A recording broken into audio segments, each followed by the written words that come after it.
इसके बीच में टेस्ट आपके पास सेशन एंड किया, इतना पेपर का आपका ढेर बन जाएगा।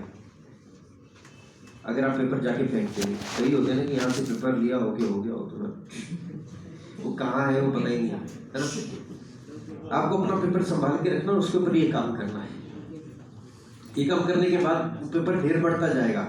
अब लास्ट के समय की बात आती है जब एग्जाम को 2 महीने हैं या 1 महीने और आपको पेपर रिवाइज करने हैं, तो नेचुरली आप 3 घंटे एक पेपर को नहीं दे सकते। अगर आप पूरा पेपर करोगे तो 3 घंटे वेस्ट, क्योंकि उसमें से केवल 40 ही क्वेश्चन आपके गलत थे, बाकी तो सही थे, है ना। तो वहां पर ये किया हुआ काम फिर क्या होता है, बहुत ज्यादा इंपॉर्टेंट होता है। क्यों? क्योंकि जब आप लास्ट में 2 महीने में क्या करोगे, अपना पेपर निकालोगे तो सबसे पहले पीछे देखोगे कौन कौन से क्वेश्चन गलत थे, केवल वही क्वेश्चन पढ़ोगे जो तो आपसे गलत हुए, बाकियों का तो आपको कंसेप्ट सही है। इसका मतलब आपने अपनी गलतियों को सुधारा। अगली बार इसी में से पेपर होगा तो आप अपनी गलतियों को क्या कर सकते हो, सही कर सकते हो। अब जैसे मान लो आपने एक पेपर रिवाइज करना है, अगर आप उस पेपर को दोबारा अटेम्प्ट करोगे उस समय जब पेपर के लिए 1.5 महीना बचा है, तो 2 या 3 पेपर भी नहीं हो पाएंगे दिन में। क्यों? एक तो एक पेपर को करने में 3 से 4 घंटे लगेंगे, और 4 घंटे का फायदा क्या होगा, आधे से ज्यादा क्वेश्चन तो ऐसे होंगे जो आपको पहले भी आते होंगे, आप दोबारा उनको केवल पढ़ के टिक ही करोगे, अच्छा ये तो आता है, तो वो तो वेस्टेज है ना टाइम का, आप गेन कुछ नहीं कर रहे हो। तो गेन कैसे होगा, इनकी इंडेक्सिंग आपके पास होगी, आप एक दिन में सारे के सारे पेपर अपने रिवाइज कर सकते हो। कैसे? क्योंकि अब आपको पेपर में पूरे क्वेश्चन रिवाइज नहीं करने, केवल यही वाले करने जो उनके पीछे नंबर लिखा हुआ है। तो ये काम अगर आप हर पेपर के बीतते पेपर के साथ 1 हफ्ते के अंदर अंदर कर लोगे तो ये आपके पास रिकॉर्ड रहेगा, उसको संभाल के रख दो। लास्ट में जब आपको पेपर रिवाइज करने हैं तो आप अपनी गलतियों को सही कर रहे हो, है ना। इसका फायदा क्या होगा, इसका फायदा ये होता है, मान लो आपके पास 40 पेपर्स थे और हर पेपर में आपकी लगभग 50 गलतियां थी, कितने हो जाएंगी, 2000 मिस्टेक्स। 2000 ऐसे गलत कंसेप्ट थे जिनकी आपने कभी क्वेश्चन गलत किए थे, और अगर आप इनको सही समय पर सुधार पाए तो आपने अपनी 2000 गलतियां सुधार ली, है ना। और मजे की बात, वो 2000 गलतियां सबके लिए अलग होगी। हो सकता है किसी व्यक्ति को रिप्रोडक्शन के किसी चैप्टर के पार्ट में दिक्कत हो सकता है किसी को सर्कुलेशन में हो, किसी को पीरियोडिक टेबल में हो, किसी को कहीं जगह। तो हर एक व्यक्ति को ये पता चल जाएगा कि मेरे इस, जैसे मान लो इस पेपर में पता चल गया कि नर्वस सिस्टम से मेरे 3 क्वेश्चन गलत हुए, इसका मतलब मुझे इस पेपर ध्यान देना है, या किसी और पार्ट से हुए, या हमने बोला कि वहां नहीं हुआ, केवल स्पाइनल कॉर्ड में से 3 क्वेश्चन गलत हुए, तो उसका आपको उस पार्ट पे भी ध्यान देना पड़ेगा। तो इस अकॉर्डिंगली आप क्या कर सकते हैं, आप हर कोई अगर अपने 2000 क्वेश्चन में से, अब ये वो क्वेश्चन थे जो एक तो इंपॉर्टेंट थे और दूसरा आपको नहीं आते थे। पेपर में तो वही क्वेश्चन आते हैं जो इंपॉर्टेंट होते हैं, और ये वो भी है हर एक पर्सन के लिए जो उसको नहीं आते थे।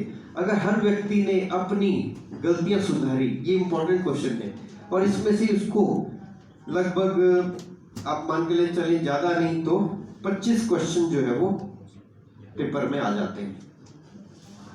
मतलब 25 ऐसे क्वेश्चन जो आप पहले गलत कर रहे थे अब आप ठीक करेंगे, तो आपके स्कोर का इंप्रूवमेंट क्या होगा। अगर आप पहले 400 लेके आ रहे थे तो अब कितने लेके आओगे, 500। 25 क्वेश्चन मतलब सीधे सीधे 100 नंबर की बढ़त। तो हर कोई पर्सन क्या होगा, वो गेन करेगा, और सबकी बात क्या होगी, हर एक के लिए गलतियां अलग अलग होंगी, तो हर कोई अपनी गलतियों पे काम कर रहा है, हर पर्सन का स्कोर बढ़ेगा। 300 वाला 400 पहुंचेगा, 400 वाला 500 और 500 वाला 600 पर पहुंच सकता है ना। जी सर। डिपेंड करता है कि आप अपनी गलतियों को सुधार पाते। अगर मान लो अगर आप क्या करते हो, आपने सिंपली एक पेपर लिया आज, उसमें आपकी 50 गलतियां हुई, आपने ओके करा, ठीक है, स्कोर आ गया, पेपर फेंका कोने में। अगली बार उसी पोर्शन से क्वेश्चन आया और जो गलती आपने पिछले पेपर में की थी वही अगले में भी कर दी, तो इसका मतलब आपने पिछले पेपर से कुछ भी नहीं सीखा। जी सर। और फिर वही क्वेश्चन अगर फाइनल में आएगा आप तब भी उसको गलत करके आओगे। जी जी। तो आपका स्कोर फिर बढ़ेगा नहीं, फिर उतना ही रहेगा। क्योंकि असल में आप क्या कर रहे हो, paper is a method of testing only. Paper केवल टेस्ट करने के लिए है कि आपका ज्ञान कितना है, पेपर ज्ञान बढ़ाने के लिए नहीं है। आप बार बार पेपर करते रहोगे लेकिन गलतियां वही दोहराते रहोगे तो क्या होगा, स्कोर नहीं बढ़ेगा, एक लेवल पे आके रुक जाएगा। तो अगर आप इसको फॉलो करेंगे तो क्या होगा, स्कोर बढ़ेगा और हर पर्सन का बढ़ेगा, ऐसा नहीं किसी एक का बढ़ेगा। लेकिन इसके लिए आपको दो चीजों की जरूरत होगी। हर बीते पेपर के साथ आपको इंडेक्सिंग करनी है अपने पेपर की, यानी गलतियों को एक अलग कलर के पेन से मार्क करना है, उनकी एक्सप्लेनेशन वही लिखनी है। अगर नहीं आती तो टीचर से पूछ लें या अपने आसपास वाले से, पड़ोस से पूछ लें, और करने के बाद उसका नंबर पीछे लिस्ट बनाएं, ताकि बाद में आप इन्हीं गलतियों को दोबारा से रेफर कर सकें बिल्कुल जल्दी। और उस समय आपको ये 3 घंटे पेपर की गलतियां देखने में केवल 20 या 25 मिनट ही लगेंगे, वो ज़्यादा बेनिफिशियल है। उस समय आप क्या होता है, अभी तो आप पढ़ते जा रहे हो, बाद में आपके पास बाहर खड़ा हो जाएगा इसका, नोट्स का, मॉड्यूल पढ़ें या नोट्स पढ़ें या पेपर देखें या एनसीआर पढ़ें या प्रीवियस ईयर के पेपर की बुकलेट आ गई उसको सॉल्व करें, या इसने बताया वो करें, उसने बताया। तो इतनी सारी कंफ्यूजन से बचने के लिए जड़ पे काम करें, जहां पर मुसीबत है उसकी जड़ काम करें। आपकी जो गलतियां हो रही, अगर आप उनको भी सुधारते जाते हैं तो कम से कम 100 से 150 मार्क्स अपनी एग्जिस्टिंग जो आपकी परफॉर्मेंस है उससे बढ़ा सकते हैं। और 100 से 150 मार्क्स बहुत होते हैं चांसेस को ब्राइट करने के लिए, है ना। तो अभी से मैनेजमेंट शुरू करें, क्योंकि अभी आपका दूसरा टेस्ट था, ये पिछले वाले टेस्ट की भी इंडेक्सिंग करें, जिसमें अब जैसे मान लो अभी आपका नर्वस सिस्टम का टेस्ट हुआ, इसका दूसरा टेस्ट आएगा आपको लगभग जनवरी फरवरी में, जब आपको यही टॉपिक दोबारा आएंगे, या हो सकता है दिसंबर या जनवरी के बीच में कहीं पूछा जाए। तो अगर सेम टाइप का क्वेश्चन आया तो फिर वही गलती करो, इसका मतलब आपने कुछ नहीं सीखा, है ना, समझ गए। तो सब लोग मैनेजमेंट पे ध्यान दें, पढ़ाई के साथ, मेहनत के साथ उसकी दिशा भी तय करनी पड़ती है कि क्या करना है और कैसे करना है ना। मतलब दोनों चीजों का, मेहनत के बिना तो देखो चलता ही नहीं, मेहनत तो करनी ही पड़ेगी, लेकिन मेहनत एक दिशा में होनी चाहिए। ऐसे नहीं कि मेहनत करे जा रहे, दीवारों पे टकरे मारे जा रहे, ऐसे नहीं होगा, है ना। चलिए इसको हटा दूं। कौन कौन से, फोर ब्रेन, मिड ब्रेन तथा, हाँ बोलिए,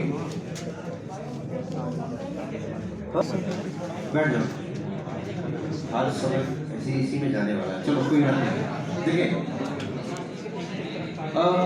वैसे अलग अलग टाइप के आपको सुझाव मिलेंगे अभी जब आपके ओपन सेशन होंगे, तो उसमें आपको बताया जाएगा कैसे किया जाए। वो सुझाव हो सकता है अलग हो, मेरे विचार से जो है आप आराम से कर सकते हैं, लेकिन उसमें भी आपको देखना पड़ेगा। जैसे मान लें पूरा पेपर 180 क्वेश्चन का है, ठीक है, उसमें से 90 अकेले बायोलॉजी के हैं और 45 + 45 फिजिक्स और केमिस्ट्री के।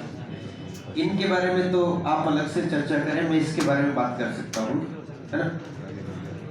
अगर हिस्सा देखा जाए तो सभी क्वेश्चंस के लिए पर 180 क्वेश्चन के लिए आपके पास कितने होते हैं, 180 मिनट्स, है ना, 180 मिनट। एक क्वेश्चन का हिस्सा कितना है, 90 सेकंड का, है ना, 60 सेकंड का है। और इसका मतलब आपको इसके लिए 90 क्वेश्चन के लिए 90 मिनट्स मिलेंगे, यही होता है।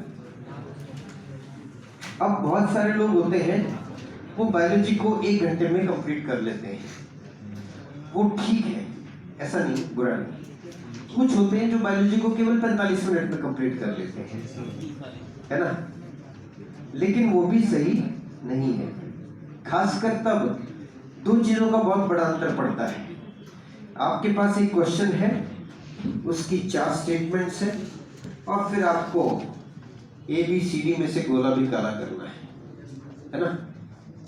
अब अगर इसमें देखें तो आप कितना टाइम लगा सकते हैं, लगभग आपने मान लो कोई क्वेश्चन, कई बार क्या होता है हम देखते हैं क्वेश्चन को और देखते ही पता चला एक लाइन पढ़ा, अरे ये तो क्वेश्चन मेरे को आता है, सबसे पहली बात, तो उसको आप मुश्किल से 2 या 3-4 सेकंड में या 4 या 5 सेकंड में आपने उसको पढ़ा, 5 सेकंड पढ़ने में लगा दिए, हर एक स्टेटमेंट को पढ़ने के लिए 1-1 सेकंड और लगा दिए या 2-2 लगा दिए, तो कितने हो गए, 8 सेकंड वहां हो गए,